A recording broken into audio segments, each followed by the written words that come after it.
السلام علیکم ورحمۃ اللہ وبرکاتہ ان الحمد للہ نحمده ونستعینه ونستغفره ونعوذ باللہ من شرور انفسنا ومن سیئات اعمالنا من يهده الله فلا مضل له ومن يضلل فلا هادي له اشهد ان لا اله الا الله وحده لا شريك له واشهد ان محمدا عبده ورسوله اما بعد فان خير الحديث كتاب الله وخير الهدي هدي محمد صلى الله عليه وسلم ان شر الامور محدثاتها وكل محدثة بدعة وكل بدعة ضلالة وكل ضلالة في النار. اللهم صل على محمد وعلى آل محمد كما صليت على إبراهيم وعلى آل إبراهيم إنك حميد مجيد. اللهم بارك على محمد وعلى آل محمد كما باركت على إبراهيم وعلى آل إبراهيم إنك حميد مجيد. قال الله تبارك وتعالى في القرآن المجيد والفرقان الحميد أعوذ بالله السميع العليم من الشيطان الرجيم من همزه ونفخه ونفثه بسم الله الرحمن الرحيم. مثل الذين ينفقون أموالهم في سبيل الله كمثل حبة أنبتت 7 سنابل في كل سنبلة 100 حبة والله يضاعف لمن يشاء والله واسع عليم. وقال النبي صلى الله عليه وسلم إنما الصدقة لتطفئ غضب الرب وتدفع عن ميتة السوء أو كما قال عليه الصلاة والسلام.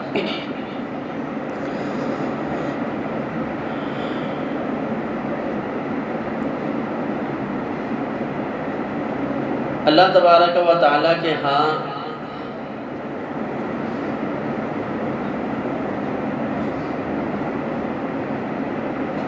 جو بندہ انتہائی مقرب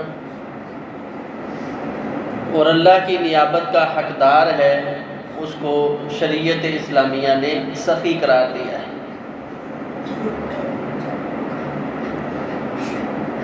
رسول اللہ صلی اللہ علیہ وسلم کا ارشاد گرامی ہے، فرمایا السخی قریب من اللہ وقریب من الجنہ وقریب من الناس وبعید من النار.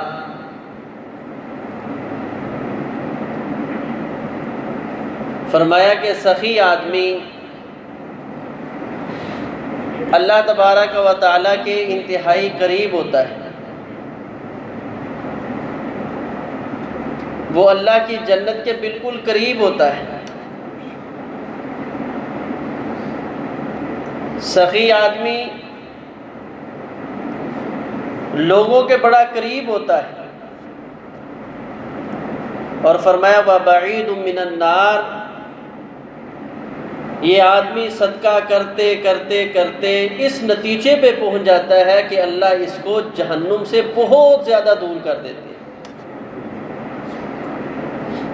اسی مفہوم پہ رسول اللہ صلی اللہ علیہ وسلم نے یوں بھی ارشاد فرمایا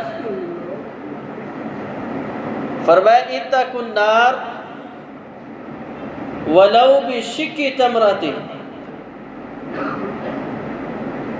اے میرے صحابہ اپنے آپ کو جہنم کی آگ سے بچا لو.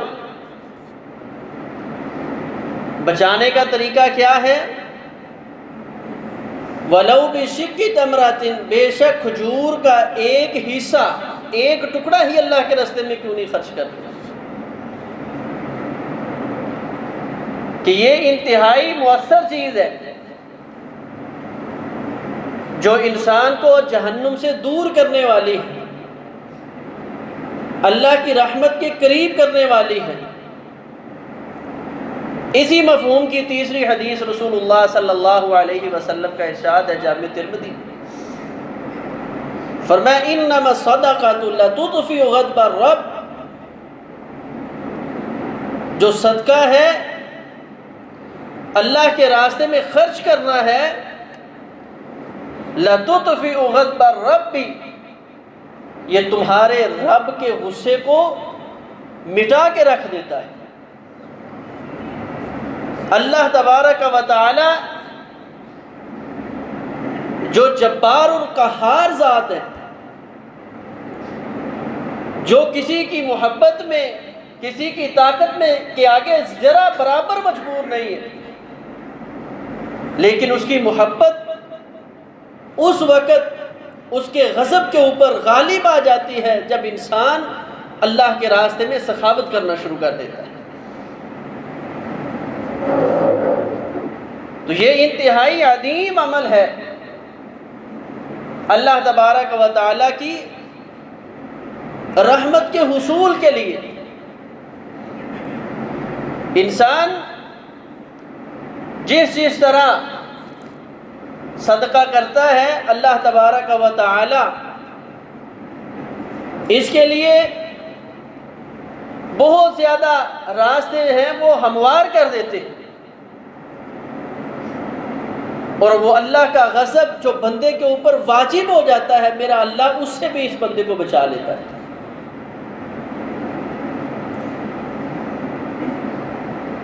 حضرت الامام ابو الفرج الاصبہانی علیہ الرحمہ نے ایک اسرائیلی روایت نقل کی، فرماتے ہیں بنی اسرائیل میں ایک غافل اور لاپرواہ دھوبی تھا،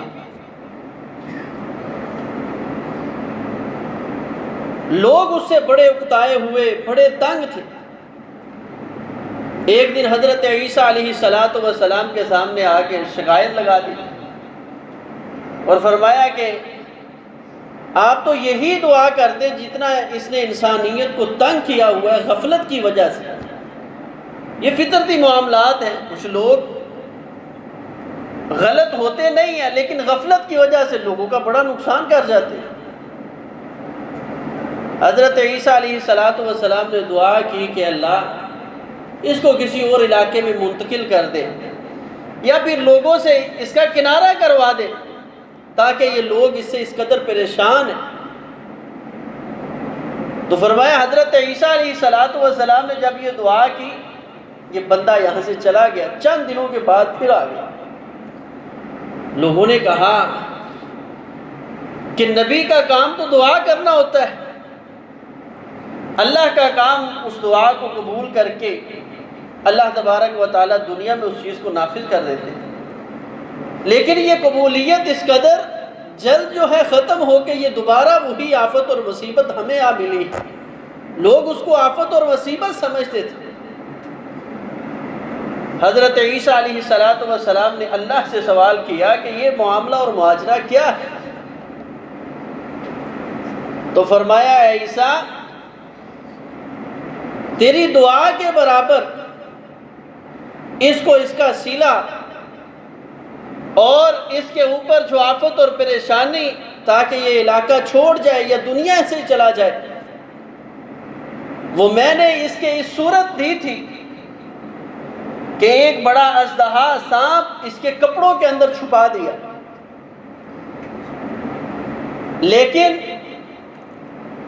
یہ ایک جب راستے میں چلتے اپنے گھاٹ کی طرف جا رہا تھا، ایک آدمی کو اس نے راستے میں دیکھا، وہ دوپہر کا کھانا اپنا پاس رکھا ہوا تھا، وہ بھوک کی وجہ سے پریشان بیٹھا ہوا بھلک رہا تھا۔ اس نے اپنے کھانے سے وہ ایک روٹی نکال کے اس ایک راہگیر مسافر کو دی ہے۔ اللہ کو اس کی یہ ادا اتنی پسند آئی ہے، میرے رب نے اپنے نبی کی قبول کی ہوئی دعا کو نافذ نہیں ہونے دیا۔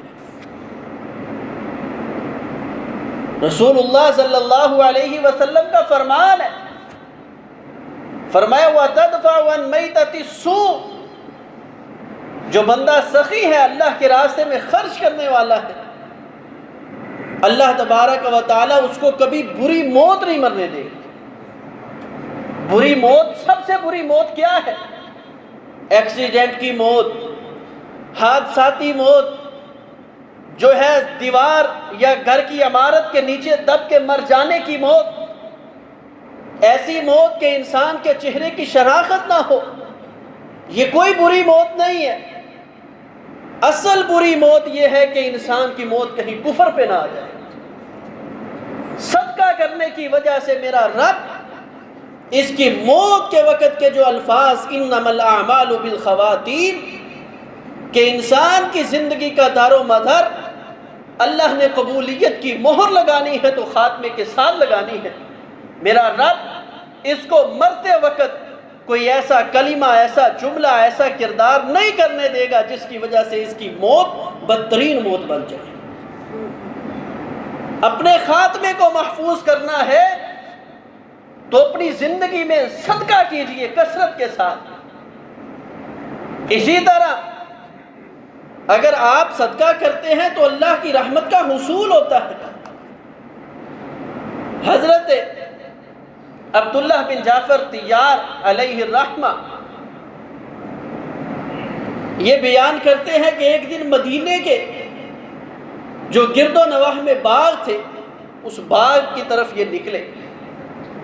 دیکھتے دیکھتے ان کی نظر اس باغ کے اندر ایک غلام کے اوپر پڑی جو کھجوریں توڑ رہا تھا.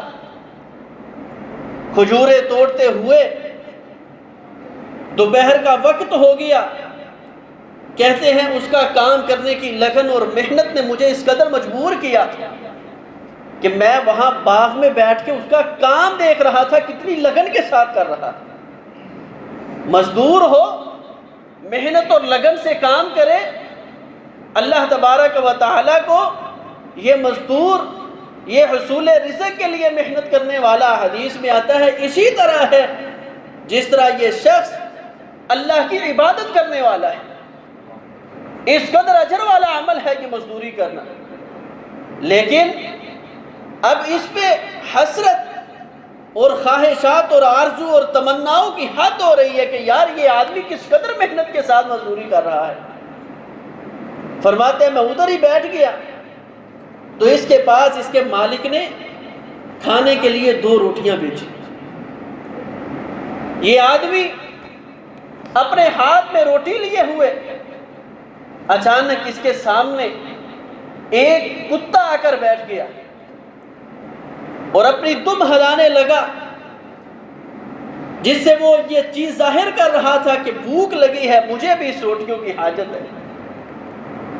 بعض روایات میں انہوں نے پوری روٹی ڈال دی، بعض روایات میں ایک لقمہ اپنے منہ میں ڈالتے، ایک ٹکڑا اٹھا کے اس کے آگے پھینک دیتے. حضرت عبداللہ بن جعفر علیہ الرحمہ فرمانے لگے مجھے بڑی حیرت ہوئی. میں اس کے پاس گیا جب وہ کھانا کھا کے فارغ ہوا اور اس سے پوچھا کہ آپ نے یہ ایک عجیب سا عمل کیا کہ اپنے ساتھ ہم تو کسی غیر مسلم کو بٹھانا پسند نہیں کرتے، تو ایک جانور، اور جانور میں سے بھی ایک بدترین یہ مخلوق جس کی شریعت اسلامیہ نے انتہائی مذمت کی ہے اور یہ شر پہ آئے تو اس کو قتل کرنے کا حرم کے اندر بھی حکم دیا ہے، تو آپ اس کے ساتھ یہ رویہ اور یہ سلوک کر رہے. فرمانے لگے ہر ایک شخص کا اپنا اپنا انداز ہے، لیکن میں اللہ کے بندے کو اس بات پہ شرم محسوس ہوتی ہے کہ مجھے اللہ نے کھانے کے لیے یہ چند لقمے دیے ہیں اور میں کھا رہا ہوں اور میرے سامنے اللہ کی مخلوق اپنی نظریں اٹھا کے میری طرف دیکھ رہی ہو، میں اکیلا کھاتا رہوں. اس بات پہ مجھے اپنے رب سے شرم اور حیا محسوس ہوتی. آج ہم نے کبھی سوچا ہے کہ میں پیٹ بھر کے کھاؤں؟ جانوروں کا خیال تو بڑی دور کی بات. کیا کبھی میں نے سوچا میرے پڑوس میں، میرے علاقے میں، میرے گرد و نواح میں کہیں کوئی ایسی بیوہ، کہیں کوئی ایسے یتیم بچے، کیا مجھے اس وقت شرم اور حیا نہیں آتی؟ کیا میرے دل میں یہ جذبہ پیدا نہیں ہوتا؟ جب یہ جذبات پیدا ہو جائیں، ان کی آنکھوں سے آنسو اٹھے وہاں سے اور اس کے مالک کا پتہ کیا، اس کے پاس چلے گئے، جا کے کہنے لگے یہ غلام مجھے بیچ دے. وہ کہنے لگا بھی غلام آپ نے کیا کرنا ہے؟ ویسے بھی اب وہ دور ہے کہ غلامی کا سسٹم ختم ہوتا جا رہا ہے۔ فرمایا ہاں میں اس کو خرید کے آزاد کرنا چاہتا ہوں۔ کس بنیاد پہ؟ انہوں نے یہ سارا واقعہ سنایا۔ فرمایا تو مجھ سے بڑا بد نصیب کون ہوگا کہ تو اس کی ایک نیکی دیکھ کے اس کو آزاد کروانے آیا ہے، میں دن میں اس کی سینکڑوں نیکیاں دیکھتا ہوں۔ جاؤ میں اس کو اللہ کے لیے خود آزاد کرتا ہوں۔ یہ آزادیاں کب ملتی ہیں؟ جب دل کے اندر انسانیت کا درد ہو، جب یہ جذبہ اور شوق ہو کہ مجھے اپنے رب کے سامنے کھڑے ہوتے شرم اور حیا آئے گی کہ میں اور میرے بچے تو پیٹ بھر کے کھا لیں، لیکن میرے گرد و نواح میں ایسے بچے، ایسی عورتیں، ایسے افراد موجود ہوں جن کو کھانے کے لیے رات کا کھانا بھی میسر نہ ہو۔ پیغمبر علیہ الصلوۃ والسلام کا ارشاد ہے، آپ نے فرمایا وہ بندہ اپنے ایمان میں جھوٹا ہے، وہ کبھی مومن نہیں ہو سکتا جو خود تو پیٹ بھر کے کھا لے اور اس کے پڑوسی رات بھوکے سو جائے۔ اس نے خاک اللہ کی ذات پہ ایمان رکھا ہے۔ اگر ایمان ہوتا تو اس کا ایمان اس کو ضرور ملامت کرتا۔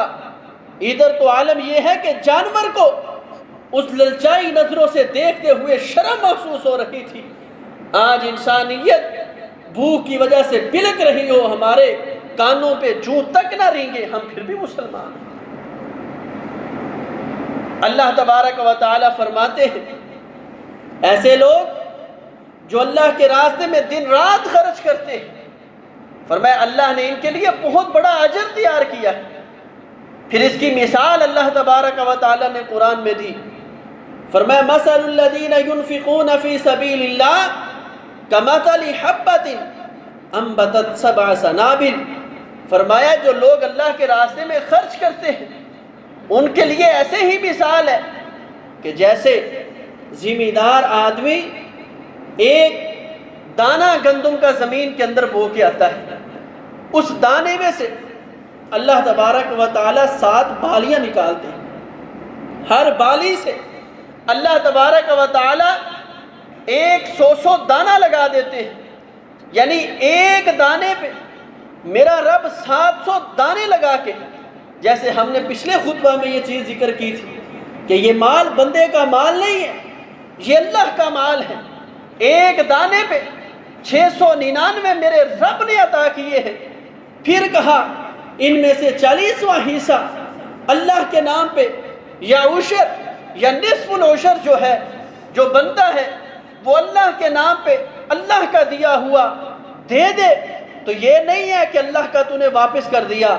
من ذا الذی یقرض اللہ قرضا حسنا، میرے رب نے فرمایا یہ بھی تیرا اس قدر کارآمد ہوگا کہ کل قیامت کے دن جس طرح دیگر قرضے جو ہیں تجھے بندوں سے لے کے واپس دیے جائیں گے، اسی طرح میں رب اپنے راستے میں خرچ کیے ہوئے مال کو بطور قرض سنبھال کے تیرے پاس رکھتا ہوں اور اس کا صلہ کل قیامت کے دن میں تجھے دوں گا۔ اللہ کا مال ہے، اس میں سے رب نے تھوڑا سا مانگا ہے اور پھر فرمایا یہ میرا مجھے دے، پھر میں کہتا ہوں یہ میرے پہ بھی تیرا قرض ہے۔ کیسا انداز میرے رب نے انسانیت کو سمجھانے کے لیے، یہ دنیا کی محبت کو ختم کرنے کے لیے میرے اللہ نے یہ ہمیں مثالیں دی۔ حالانکہ وہ میرا رب نہ سوال کرنے کا محتاج ہے، نہ وہ قرض کے مطالبے کا محتاج ہے۔ اللہ میرا رب چاہے ہر گھر میں سونے کا پہاڑ جو ہے زمین کو حکم دے وہ اگل دے، اس سے وہ دنیا کے جو فقراء اور مساکین اور محتاج ہے وہ اس کو خرچ کریں، اس کو جو ہے اپنی ضروریات پوری کریں، لیکن میرے رب نے یہ سارا کچھ کیوں دیا؟ انما اموالکم و اولادکم فتنہ، یہ میرے اور آپ کے لیے آزمائش ہے کہ تؤخذ من اغنیائہم وترد علی فقرائہم، ان کے غنیوں سے مال لے کے ان کے فقیروں پہ یہ کتنا خرچ کرتے ہیں۔ اگر یہی انداز، یہی تصور ہو اللہ کے راستے میں خرچ کرنے کا، آدمی اپنے اوپر ذمہ لگا لے میں نے اللہ کے راستے میں کچھ نہ کچھ خرچ ضرور کرنا ہے۔ تفسیر ابن کثیر میں امام ابن کثیر علیہ الرحمہ نے ابن عساکر کے حوالے سے اس واقعہ کو نقل کیا۔ رسول اللہ صلی اللہ علیہ وسلم نے فرمایا میرے سے پہلے ایک قوم میں ایک آدمی سفر کر رہا تھا، سفر کرتے کرتے اچانک اس نے ایک آواز سنی کہ پکارا جا رہا ہے بادلوں کو، یا صحاب اس کی حدیقت فلان، بادلوں میں آواز دینے والا اللہ کی طرف سے ایک منادی تمہیں حکم دے رہا ہوں، اس کی حدیقت فلان، جائیں فلاں آدمی کے باغ کو پانی پلا کر آئیں، فلاں کے باغ کو پانی کی ضرورت ہے، اس کو پانی پلایا جائے۔ یہ آدمی بڑا حیران ہوا کہ ادھر میرے پاس تو شخص ہی کوئی نہیں، آواز دینے والا پھر مخاطب بھی کس کو ہے؟ بادلوں کو۔ کون کنٹرول کرے جس کو میرے رب نے مسخر کیا ہوا ہے، جس جگہ چاہے جتنی چاہے میرے رب کے حکم سے نازل ہوگی، لیکن آج یہ آواز دی جا رہی ہے، مطیع کیا جا رہا ہے بادلوں کو۔ کہتے ہیں بڑا حیران، اور گرد و نواح میں دیکھا کوئی شخص نہیں، لیکن کیا دیکھا؟ اچانک بادل دوڑتے ہوئے آ رہے ہیں۔ جس جگہ آواز سنی تھی وہاں منٹ سیکنڈ میں بادلوں کے جھرمٹ آئے، اچانک بارش برسنا شروع ہو گئی، برستی رہی، ایک پہاڑی کے اوپر یہ بدلیاں برسی۔ آدمی جو ہے بڑا حیران اور ششدر، یہ معاملہ اور معاجرہ کیا ہے؟ اچھا دیکھتا ہوں ادھر تو باغ بھی کوئی نہیں، دیکھا پہاڑ کے ساتھ ساتھ ایک راستہ نکلتا ہے، اس میں پانی بہنا شروع ہوا، چلتے چلتے اچانک یہ بھی پانی کے ساتھ چلتا گیا، تھوڑا سا چلا، آگے دیکھا ایک باغ ہے، اس کا مالک جو ہے وہ اس کی جو کھال ہے اس کو درست کر رہا ہے تاکہ پانی اچھے طریقے سے پہنچ جائے، جبکہ ادھر نہری نظام نہیں ہے، اوپر بادل نہیں ہے، بارشیں نہیں ہو رہی، قحط سالی کا زمان ہے۔ کمال ہے یہ بندہ کہ یہ اس اعتماد اور یقین سے اپنے کھال درست کر رہا ہے جیسے پیچھے پانی چلا کے آیا ہے۔ اور زیادہ حیران اور ششدر ہو گیا کہ یہ معاملہ اس سے بھی عجیب، چلے وہ آواز دینے والا تو کوئی اللہ کی طرف سے مامور ہوگا، یہ بندہ اس کی بھی عجیب کیفیت ہے کہ پانی کا نام و نشان نہیں ہے، اور یہ کھال کو درست کر رہا ہے کہ ابھی پانی آئے گا میرے باغ کو لگ جائے گا۔ مخاطب کیا، اللہ کے بندے تیرا نام کیا ہے؟ نبی علیہ السلام نے فرمایا اس نے وہی نام بتلایا جو نام اس مسافر آدمی نے بادلوں سے سنا تھا۔ اس کو یقین ہو گیا یہی وہ شخص ہے۔ کہنے لگا اچھا مجھے آپ یہ بتائیں، ادھر پانی کا سسٹم کوئی نہیں، نظام کوئی نہیں، اور آپ اس اعتماد سے اپنے باغ کو درست کر رہے ہیں کہ اس کو پانی ابھی مل جائے گا۔ کہنے لگے اصل میں معاملہ اور معاجرہ یہ ہے، جب سے میرے رب نے مجھے یہ باغ عطا کیا ہے، میں نے اپنے ذمہ یہ معاملہ کیا ہے، اس کی میں فصل اکٹھی اتارتا ہوں، کٹھی فصل اتار کے میں 3 حصے کر لیتا ہوں۔ ایک حصہ اپنے اہل و عیال، دوست، گھر والوں کے لیے لے کے چلا جاتا ہوں، دوسرا حصہ میں اس کو فروخت کر کے دوبارہ اس کے اوپر جو محنت، جو اس کے لوازمات ہیں فصل کے، وہ پورے کرتا ہوں، تیسرا حصہ میں وہ فقط اللہ کے راستے میں صدقہ کرتا ہوں، غرباء اور مساکین کو عطا کرتا ہوں۔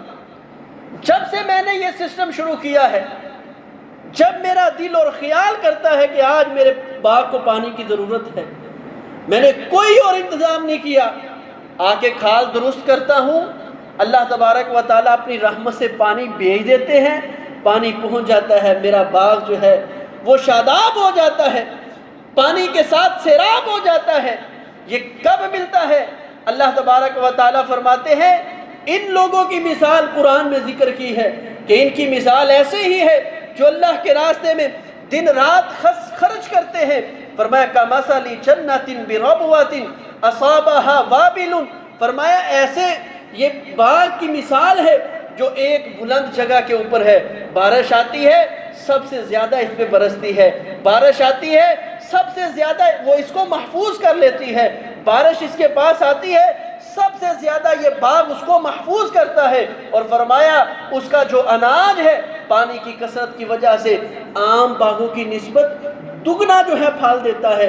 فرمایا فَإِن لَمْ يُصِبْهَا وَابِلٌ فَطَلٌّ، اگر عام عوام کے لیے فیصلہ ہو جائے کہ ان کے اوپر اب قحط سالی ہوگی، بارشیں نہیں ہوگی، اب ان کے اوپر آفت آئے گی، غربت اور مسکینی ان کا حق بن جائے گی کہ انہوں نے اللہ کے حقوق کے اندر تلافی کی ہے، اللہ کے حقوق کو پسے پوچھ ڈالا ہے، تو فرمایا میں اللہ بارش والا پانی جو ہے وہ شبنم کے قطرات سے لے لوں گا۔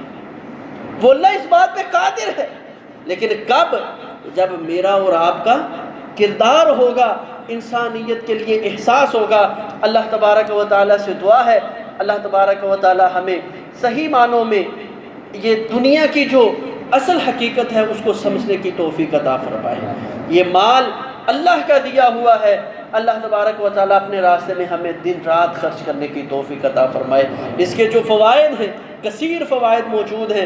نبی علیہ الصلوۃ والسلام کی احادیث میں جس طرح اللہ کے غصے کو مٹاتا ہے، جہنم سے نجات کا ذریعہ ہے، اسی طرح جنت میں داخلے کا سبب ہے، اسی طرح بیماریوں کا یہ علاج ہے۔ الصدقۃ رد البلاء، آفات، بلائیں، پریشانیوں کا نبی علیہ الصلوۃ والسلام نے فرمایا مداوا بن جاتا ہے یہ صدقہ، یہ انسان کے لیے آڑ بن جاتا ہے۔ بے شمار اس کے فوائد موجود ہیں۔ ان فوائد کو مد نظر رکھتے ہوئے اللہ سے یہ التجا کرتے ہوئے کہ اللہ دنیا آخرت کے یہ سارے فوائد ہمیں اپنی رضا کے لیے مال کو خرچ کرتے ہوئے حاصل کرنے کی توفیق عطا فرمائے۔ اقول قولی ھذا استغفر اللہ لی ولکم ولسائر المسلمین۔